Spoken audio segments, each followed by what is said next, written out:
नमस्कार, सुप्रभात सभी साथियों का कौशिक जीएस एकेडमी पर स्वागत है। आज है 31 मई 2024।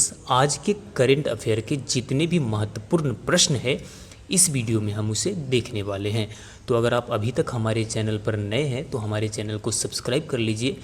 यह क्लास आपके सभी एग्जाम के लिए महत्वपूर्ण होने वाला है। तो चलिए क्लास स्टार्ट करते हैं। आज का पहला क्वेश्चन है, हाल ही में किस राज्य में सबसे अधिक जंगल में आग की घटनाएं दर्ज की गई है। क्वेश्चन फिर से सुनिए, हाल ही में किस राज्य में सबसे अधिक जंगल में आग की घटनाएं दर्ज की गई है। ऑप्शन है A Gujarat, B Haryana, C Himachal Pradesh, D Rajasthan. Option number C right हो जाएगा। आपको बता दें कि हिमाचल प्रदेश राज्य में सबसे अधिक आग की घटनाएं दर्ज की गई है। यहाँ पर हिमाचल प्रदेश से जुड़ा हुआ महत्वपूर्ण बातें हैं। 12वें वार्षिक ट्रैवल रिव्यू अवार्ड्स 2024 में हिमाचल प्रदेश शीर्ष पर रहा है। फिर से समझिए, 12वें वार्षिक ट्रैवल रिव्यू अवार्ड्स 2024 में हिमाचल प्रदेश शीर्ष पर रहा है। हिमाचल प्रदेश के मुख्यमंत्री ने सरकार गांव के द्वार पहल का अनावरण किया है। विंटर कार्निवाल शिमला में हुआ है। हिमाचल प्रदेश सरकार ने विद्यालय विकास में सामूहिक योगदान को बढ़ावा देने के लिए अपना विद्यालय कार्यक्रम शुरू किया है। कौन सा, ध्यान में रखिएगा, अपना विद्यालय कार्यक्रम हिमाचल प्रदेश राज्य में शुरू किया गया है। किसके लिए? तो विद्यालय विकास में सामूहिक योगदान को बढ़ावा देने के लिए। नेक्स्ट है कि हिमाचल प्रदेश के हट्टी समुदाय, ध्यान दीजिएगा, हिमाचल प्रदेश के हट्टी समुदाय को अनुसूचित जनजाति का दर्जा दे दिया गया है। जी हाँ, बीबीआई पॉइंट है, हिमाचल प्रदेश के हट्टी समुदाय को अनुसूचित जनजाति का दर्जा दे दिया है। यहाँ पर देख लीजिए, हिमाचल प्रदेश की राजधानी कहाँ है? शिमला है। दूसरी राजधानी धर्मशाला। यहाँ का माननीय मुख्यमंत्री हिमाचल प्रदेश के हैं श्री सुखविंदर सिंह सुक्खू। हिमाचल प्रदेश के राज्यपाल श्री राजेंद्र विश्वनाथ आर्लेकर। ये सभी पॉइंट्स बीबीआई थे, इसे आप ध्यान में रखिएगा। नेक्स्ट, अगला प्रश्न है, हाल ही में दीपा कर्माकर ने एशियाई चैंपियनशिप में कौन सा पदक जीता है। क्वेश्चन फिर से समझिए, हाल ही में दीपा कर्माकर ने एशियाई चैंपियनशिप में कौन सा पदक जीता है। आपको बता दें कि दीपा कर्माकर जिम्नास्टिक प्लेयर हैं। ऑप्शन है ए स्वर्ण, बी रजत, सी कांस्य और डी ए और बी दोनों। आपको बता दें कि ऑप्शन नंबर ए राइट हो जाएगा। दीपा कर्माकर किसी एशियाई चैंपियनशिप में स्वर्ण पदक जीतने वाली पहली भारतीय जिम्नास्ट बनी है। दीपा ने 26 मई 2024 को ताशकंद उज्बेकिस्तान में एशियाई महिला कलात्मक जिम्नास्टिक चैंपियनशिप 2024 में महिला वर्ल्ड व्यक्तिगत फाइनल में स्वर्ण पदक जीता है। तो ये त्रिपुरा की रहने वाली है। एशियाई चैंपियनशिप में इन्होंने स्वर्ण पदक जीता है। चलिए नेक्स्ट क्वेश्चन देखते हैं। अगला क्वेश्चन है कि ग्रीष्मकालीन उत्सव 2024 का आयोजन कहाँ किया गया है। फिर से समझिए, ग्रीष्मकालीन उत्सव 2024 का आयोजन कहाँ किया गया है। ऑप्शन है ए हैदराबाद, बी नई दिल्ली, सी अहमदाबाद, डी बेंगलुरु। आपको बता दें कि ऑप्शन नंबर बी राइट हो जाएगा। ग्रीष्मकालीन उत्सव 2024 का उद्घाटन शिक्षा मंत्रालय के अधीन स्कूल शिक्षा और साक्षरता विभाग के सचिव श्री संजय कुमार ने नई दिल्ली स्थित राष्ट्रीय बाल भवन में 1 महीने तक चलने वाले ग्रीष्मकालीन उत्सव समर फिएस्टा 2024 का उद्घाटन किया है। इसमें बच्चे अलग अलग क्षेत्रों में मनोरंजन कर सकेंगे। तो चलिए नेक्स्ट क्वेश्चन देखते हैं। अगला क्वेश्चन है, किस भारतीय संस्थान ने गिनीज बुक में अपना स्थान बनाया है। ऑप्शन है हिंदी साहित्य भारती, बी है साहित्य अकादमी, सी है संगीत नाटक अकादमी और डी है गंधर्व महाविद्यालय। ऑप्शन नंबर ए राइट हो जाएगा, हिंदी साहित्य भारती। आपको बता दें कि हिंदी साहित्य भारती ने गिनीज बुक में स्थान पाकर विश्व कीर्तिमान बनाया है। हिंदी साहित्य भारती द्वारा आयोजित 7 दिवसीय कार्यक्रम के शीर्षक सब में राम शाश्वत श्री राम, ध्यान रखिएगा इस पॉइंट को, सब में राम शाश्वत श्री राम भारतीय संस्कृति के वैश्विक आयाम के अंतर्गत गिनीज बुक में चीन द्वारा बनाए गए कीर्तिमान को ध्वस्त करते हुए अपना नाम दर्ज कराकर विश्व कीर्तिमान बनाया है। और सेंटेंस क्या था, सब में राम शाश्वत राम, इसे ध्यान में रखिएगा। यहाँ पर हम देख लेते हैं कि साहित्य अकादमी की स्थापना 15 दिसंबर 1952 के प्रस्ताव के अंतर्गत हुई थी। माखनलाल चतुर्वेदी साहित्य अकादमी अवार्ड पुरस्कार पाने वाले पहले विजेता थे। साहित्य अकादमी के वर्तमान अध्यक्ष चंद्रशेखर कंबारा हैं। कौन है? चंद्रशेखर कंबारा। VVI पॉइंट है, सभी पॉइंट्स को आप ध्यान में रखिएगा। नेक्स्ट अगला प्रश्न है, गोवा राज्य ने अपना कौन सा स्थापना दिवस मनाया है? ऑप्शन है A 36वां, B 37वां, C 38वां, D 40वां। ऑप्शन नंबर B राइट हो जाएगा। गोवा राज्य ने अपना 37वां स्थापना दिवस मनाया है। आपको बता दें कि 1987 में गोवा आधिकारिक तौर पर 25वें राज्य के रूप में भारत का हिस्सा बना गया और 1961 तक गोवा पुर्तगाल का हिस्सा था।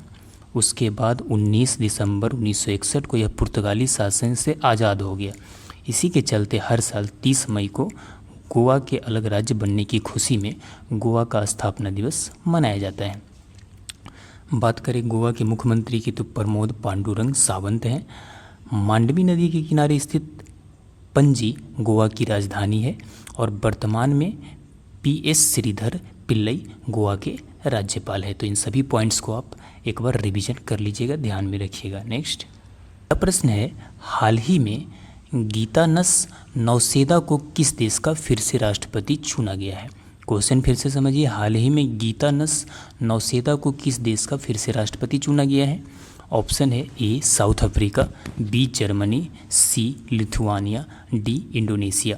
ऑप्शन नंबर C राइट हो जाएगा, लिथुआनिया। आपको बता दें कि टोलेम को वियतनाम का राष्ट्रपति नामित किया गया है।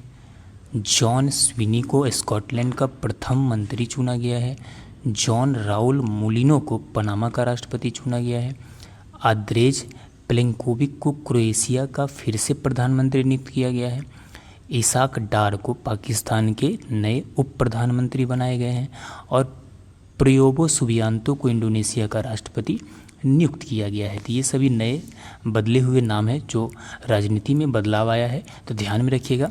साथ में हम बात करें कि राष्ट्रपति गीतानास नौसेदा को बाल्टिक देश, ध्यान में रखिएगा, बाल्टिक देश लिथुआनिया का फिर से राष्ट्रपति चुना गया। 60 वर्षीय गीतानास नौसेदा जो किसी भी राजनीतिक दल से संबंधित नहीं है। आपको बता दें कि लिथुआनिया की राजधानी सबसे बड़ा शहर विनियस है। कहाँ है? विनियस लिथुआनिया की राजधानी है। तो चलिए नेक्स्ट क्वेश्चन देखते हैं। अगला क्वेश्चन है कि हाल ही में गूगल ने किस कंपनी में $350 मिलियन का निवेश किया है? ऑप्शन है अदानी इंटरप्राइजेज, B है फ्लिपकार्ट, C है ब्लिंकिट, D है Zomato. Option number B right हो जाएगा, फ्लिपकार्ट। फ्लिपकार्ट में गूगल ने $350 मिलियन का निवेश किया है। बता दें कि मनी कंट्रोल की रिपोर्ट के मुताबिक गूगल ने फ्लिपकार्ट के $950 मिलियन यानी 7,891 करोड़ रुपए के फंडिंग राउंड में लगभग $350 मिलियन यानी 2,907 करोड़ रुपए का निवेश किया है। हम गूगल की बातें करें तो गूगल की स्थापना मेनलो पार्क और कैलिफोर्निया, मेनलो पार्क ने किया था कैलिफोर्निया में 4 सितंबर 1998 को। बता दें कि इसकी संस्थापक सर्गेई ब्रिन और लॉरी पेज को माना जाता है। ध्यान में रखिएगा, सर्गेई ब्रिन और लैरी पेज को माना जाता है। इसका मुख्यालय Googleplex Mount View California में है, संयुक्त राज्य अमेरिका में है। नेक्स्ट अगला क्वेश्चन है, हाल ही में जारी WSJ की रिपोर्ट के अनुसार 2023 में सबसे अधिक वेतन पाने वाले CEO कौन बने हैं? फिर से समझिए, हाल ही में जारी WSJ की रिपोर्ट के अनुसार 2023 में सबसे अधिक वेतन पाने वाले CEO कौन बने हैं? ऑप्शन है ए स्टीफन होए, बी है हॉक ई टैन, सी है सैम अल्टमैन, डी है Mark Zuckerberg. Option number B right हो जाएगा। 2023 में सबसे अधिक वेतन पाने वाले जो CEO हैं वो है हॉक ई टैन। वॉल स्ट्रीट जर्नल ने 2023 में सबसे ज़्यादा सैलरी लेने वाले की एक लिस्ट जारी की है। इस लिस्ट में पहले नंबर पर ब्रॉडकॉम के CEO हॉक टैन है। मलेशियाई मूल के हॉक टैन की सैलरी 16.2 करोड़ डॉलर यानी लगभग 1348 करोड़ रुपया है, ध्यान में रखिएगा। नेक्स्ट, अगला क्वेश्चन है कि हाल ही में कौन cricket Australia's multi culture initiative में शामिल हुए हैं? ऑप्शन है Ravi Shastri, Gautam Gambhir, Yuvraj Singh, Suresh Raina. Option number A right हो जाएगा। Ravi Shastri cricket Australia's multi culture initiative में शामिल हुए हैं। क्रिकेट ऑस्ट्रेलियाज में अपना बहुसांस्कृतिक राजदूत कार्यक्रम शुरू कर दिया है। इसके लॉन्च के हिस्से के रूप में उन्होंने उद्घाटन प्रतिनिधियों के हिस्से के रूप में सरकार, खेल, मीडिया और समुदाय के विभिन्न पहलुओं में से विविध पृष्ठभूमि और अनुभव वाले 53 लोगों को नामित किया है। तो यही है आपके रवि शास्त्री, देख लीजिए। नेक्स्ट, अगला क्वेश्चन है कि हाल ही में किसने राष्ट्रीय रक्षा अकादमी के कमांडेंट का पदभार संभाला है? ऑप्शन है Amit Goyal, Gurcharan Singh, Sanjeev Jain, Omkar Salvi. Option number B right हो जाएगा, admiral Gurcharan Singh. Vice admiral Gurcharan Singh ने शनिवार को वाइस एडमिरल अजय कोचर से राष्ट्रीय रक्षा अकादमी यानी NDA के कमांडेंट के रूप में कार्यभार संभाला है। आपको बता दें कि NDA का जो आदर्श वाक्य है सेवा परमो धर्म, इसकी स्थापना 7 दिसंबर 1954 को हुआ था। भारतीय नौसैनिक अकादमी commandant vice admiral Ajay Kochar अब स्थिति में यहाँ पे इसकी स्थिति है कहाँ पे? खड़गवासला, महाराष्ट्र में। और नेक्स्ट, अगला क्वेश्चन है कि T20 क्रिकेट में दूसरे सर्वाधिक रन बनाने वाले खिलाड़ी कौन बने हैं? तो आप ऑप्शन नंबर बी राइट हो जाएगा, बाबर आजम। पाकिस्तान के दिग्गज बल्लेबाज बाबर आजम T20 क्रिकेट में दूसरे सर्वाधिक रन बनाने वाले खिलाड़ी बन गए हैं। बाबर के T20 में 118 मैचों में 3987 रन हो गए हैं। बता दें कि उन्होंने रोहित शर्मा को पीछे छोड़ा है जिन्होंने T20 में 151 मैचों में 3974 रन बनाए हैं। नेक्स्ट, अगला क्वेश्चन है कि wrestling federation of India WFI athlete panel के अध्यक्ष किसे चुना गया है? ऑप्शन है गणेश शंकर, नरसिंह यादव, नलिन कोहली और Amit Srivastava. Option number B right हो जाएगा, Narsingh Yadav. Narsingh Yadav WFI athlete panel के अध्यक्ष चुने गए हैं। राष्ट्रमंडल खेलों में पूर्व स्वर्ण पदक विजेता नरसिंह पंचम यादव को 24 अप्रैल 2024 को भारतीय कुश्ती महासंघ यानी WFI के एथलीट आयोग का अध्यक्ष चुना गया है। नेक्स्ट, अगला क्वेश्चन है कि हाल ही में किसे UPSC में निर्देशक नियुक्त किया गया है? ऑप्शन है मनोज सोनी, हंसा मिश्रा, अमित कुमार और Govind Singh. Option number B right हो जाएगा। हाल ही में UPSC के निर्देशक हंसा मिश्रा को चुना गया है। UPSC यानी union public service commission. UPSC Bharat की सबसे कठिन परीक्षाओं में से एक है। UPSC के अंतर्गत राष्ट्रीय स्तर की परीक्षाएं आयोजित की जाती है। नेक्स्ट, अगला क्वेश्चन है कि हाल ही में चंद्रयान 3 लैंडिंग साइट को अंतर्राष्ट्रीय खगोलीय संघ ने मान्यता दे दी। इसका नाम क्या रखा गया है?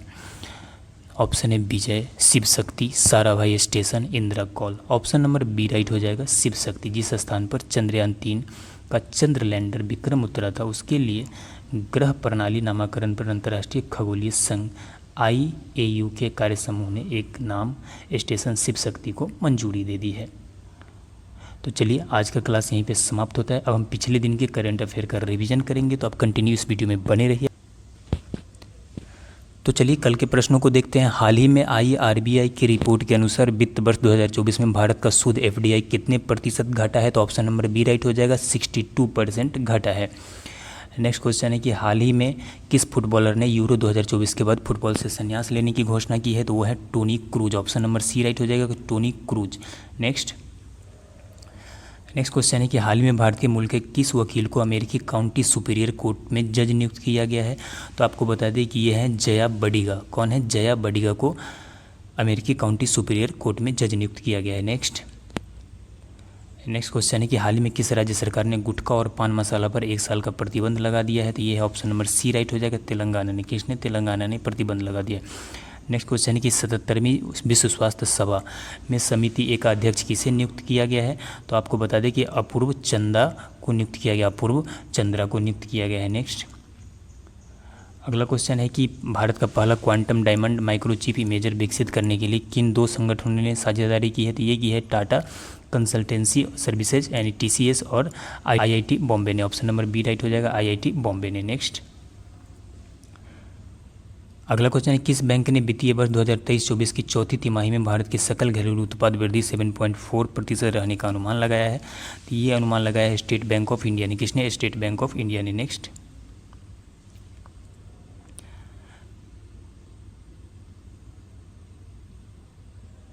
Question Tata consultancy and services TCS ने किस देश के वर्गन बैंक के साथ समझौते पर हस्ताक्षर किए हैं?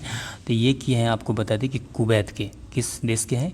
कुवैत के वर्गन बैंक के साथ समझौता किया है। नेक्स्ट अगला प्रश्न कर्मचारी चयन आयोग SSC का SSC का अध्यक्ष किसे नियुक्त किया गया है? तो ऑप्शन नंबर बी राइट हो जाएगा, राकेश रंजन को। किसे नियुक्त किया गया है? राकेश रंजन को। नेक्स्ट क्वेश्चन है कि भारत ने किस में विनाशकारी भूस्खलन के मद्देनजर $1 मिलियन की सहायता राशि देने की घोषणा की है? तो ये घोषणा की है पापुआ न्यू गिनी को। किसे की है? पापुआ न्यू गिनी को। नेक्स्ट हाल ही में धोखाधड़ी की रोकथाम के लिए स्विगी ने किसके साथ साझेदारी की है? तो स्विगी ने शील्ड के साथ साझेदारी की है। ऑप्शन नंबर सी राइट हो जाएगा। नेक्स्ट हाल ही में RBI की रिपोर्ट के अनुसार भारत में वित्त वर्ष 2024 में भारत का शुद्ध FDI 62%। ये तो पहले ही आ गया क्वेश्चन। नेक्स्ट है कि हिंदी पत्रकारिता दिवस कब मनाया जाता है? तो ये मनाया जाता है 30 मई को। कब मनाया जाता है? ऑप्शन नंबर डी राइट हो जाएगा, 30 मई को। नेक्स्ट हाल ही में किस भारतीय घुड़सवारी महासंघ का प्रमुख नियुक्त किया गया है? तो नजमी वजीरी को भारतीय घुड़सवारी महासंघ के प्रमुख नियुक्त किया गया है। नेक्स्ट खत्म करने से पहले कुछ स्टैटिक जीके के प्रश्नों को देख लेते हैं जिससे एग्जाम में बार बार प्रश्न पूछा जाता है। जैसे केंद्रीय चावल अनुसंधान संस्थान कटक में स्थित है। केंद्रीय आलू अनुसंधान संस्थान शिमला में स्थित है। राष्ट्रीय चीनी अनुसंधान संस्थान कानपुर में। भारतीय कृषि अनुसंधान संस्थान नई दिल्ली में। केंद्रीय तंबाकू अनुसंधान संस्थान कहाँ है? राजमुंदरी में है। केंद्रीय गन्ना अनुसंधान संस्थान कहाँ है? कोयम्बटूर में है। राष्ट्रीय डेयरी अनुसंधान संस्थान कहाँ है? करनाल हरियाणा में है। केंद्रीय खनन एवं ईंधन अनुसंधान संस्थान धनबाद में है।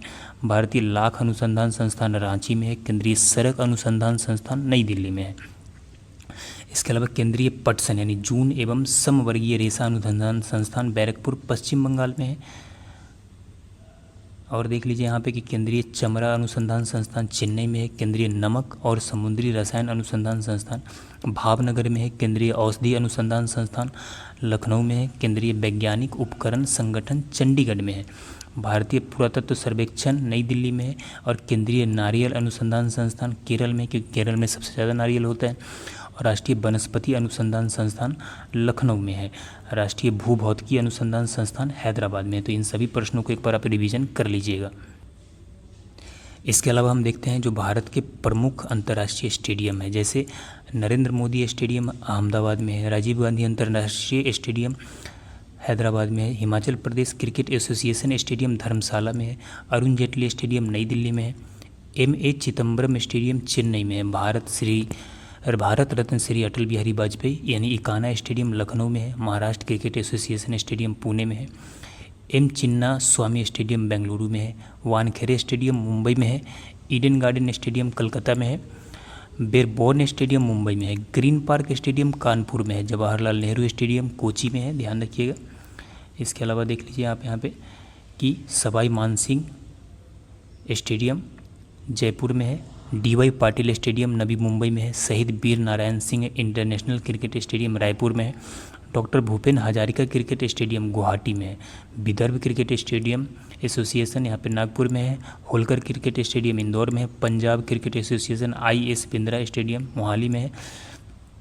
और बारसपारा क्रिकेट स्टेडियम गुवाहाटी में है। तो इन सारे प्रश्नों को एक बार आप देख लीजिए क्योंकि एग्जाम में प्रश्न पूछे जाते हैं इससे। तो चलिए मिलते हैं नेक्स्ट क्लास में, तब तक के लिए जय हिंद।